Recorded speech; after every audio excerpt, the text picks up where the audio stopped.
श्री स्वामी समर्थ. जय जय स्वामी समर्थ. माझ्या स्वामी भक्ती चॅनलमध्ये सर्वांना नमस्कार. आज आहे श्री रामनवमी. या दिवशी राम मंदिरातून घरी आणा एक गोष्ट. त्यानंतर आज दीपदान देखील आपल्याला करायचं आहे. ते कसं करायचं आहे हे देखील मी सांगणार आहे. त्याचबरोबर श्रीरामांच्या प्रती आपल्याला काही सेवा देखील करायच्या आहेत. तर त्या कुठल्या सेवा आहेत त्या मी सांगणार आहे. त्या जाणून घेण्याआधी तुम्ही माझ्या स्वामी भक्ती चॅनलला सबस्क्राईब नक्की करा. तर बघा, प्रत्येकाच्या घरात श्रीरामांचा फोटो असेलच. नसेल तर काहीच हरकत नाही. तुम्ही श्री बाळकृष्णाची मूर्ती घेऊ शकता किंवा श्री विष्णूंची मूर्ती असेल तर तुम्ही सर्वात प्रथम त्याला अभिषेक करायचा आहे. तुमच्याकडे हे काहीच नसेल तर त्यांनी आपल्या स्वामी महाराजांच्या मूर्तीवर देखील अभिषेक केला तरी देखील चालणार आहे.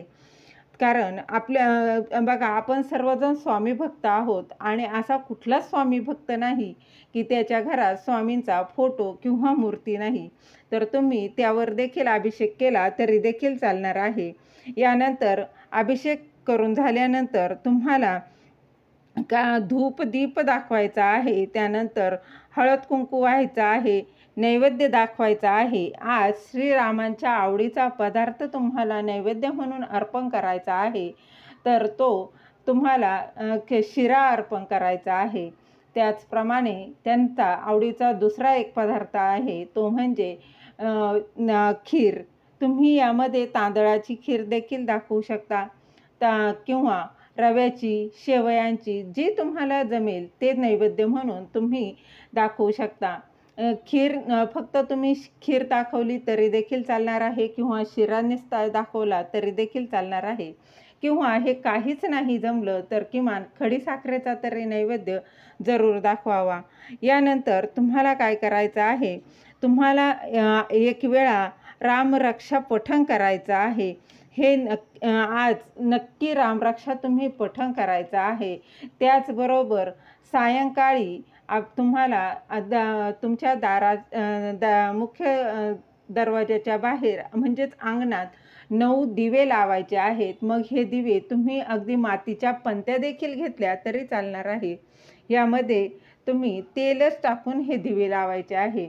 आणि त्यानंतर तुम्ही जेव्हा राम मंदिरात जाल तेव्हा दिवसभरात कधीही तुम्ही राम मंदिरात दर्शन घ्यायला जाल तेव्हा श्रीरामांच्या चरणावरचे अखंड तांदूळ मग तुम्ही 5 आणा, 7 आणा, जेवढे शक्य होईल तेवढे, म्हणजे 5 आणा, 7 आणा, 9 आणा, 11 असे अखंड तांदूळ घेऊन यायचे आहेत. आणि हे तुम्हाला काय करायचं आहे, घरी आणल्यानंतर तुमच्या देवघरात एक लाल वस्त्र घ्यायचं आहे आणि त्यावर हे तांदूळ ठेवायचे आहे. त्यानंतर त्याला हळद कुंकू व्हायचे आहे, धूप दीप दाखवायचा आहे आणि त्यासमोर तुम्हाला रामरक्षा पठण करायचं आहे. ही रामरक्षा तुम्हाला एक वेळा पठण करायची आहे. आणि त्यानंतर तुम्हाला 108 वेळा श्रीराम जय राम जय जय राम, श्रीराम जय राम जय जय राम या मंत्राचा 108 वेळा जप करायचा आहे. आणि नंतर दुसऱ्या दिवशी तुम्हाला हे तांदूळ आहेत हे त्या लाल याच्यात पोटली बांधून तुमच्या तिजोरीत ठेवायचे आहे. यानंतर तुम्हाला काय करायचं आहे, राम मंदिरात तुम्ही सायंकाळी जाऊन दीपदान करायचं आहे. मग तुम्ही 5 दिवे दान केले तरी देखील चालणार आहे. तुम्हाला जेवढे शक्य होईल तेवढे तुम्ही दीपदान करणं अतिशय महत्त्वाचं आहे. या दिवशी तुम्ही दीपदानासोबत दुसरं देखील काहीही दान करू शकता. जसं की गरजेच्या वस्तू, कपडे, काही केळी, कुठला पदार्थ, मिठाई, काहीही, अगदी पैसे देखील तुम्हाला यथाशक्ती जसं होईल तसं या दिवशी दान देखील करायचं आहे. यानंतर तुम्हाला सकाळी एकदा रामरक्षा बोलायचं आहे आणि सायंकाळी देखील श्रीरामरक्षा स्तोत्र हे तुम्हाला पठण करायचं आहे. यानंतर तुम्हाला श्री मारुती स्तोत्र देखील म्हणायचं आहे. ही अत्यंत प्रभावी अशी सेवा आहे. कारण मारुती हे श्रीरामांचे अतिशय प्रिय भक्त होते. त्यांनी श्रीरामांची खूप भक्ती केली होती हे आपल्याला सगळ्यांनाच माहीत आहे.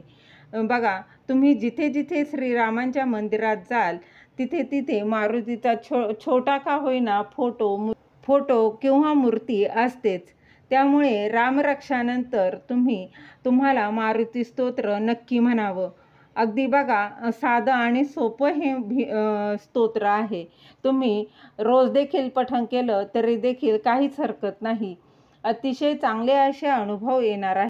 झालेली सेवा महाराजांच्या चरणी अर्पण करते. व दिलेली माहिती तुम्हाला आवडली असेल तर लाईक करा, शेअर करा, सबस्क्राईब करायला विसरू नका. श्री स्वामी समर्थ. जय जय स्वामी समर्थ.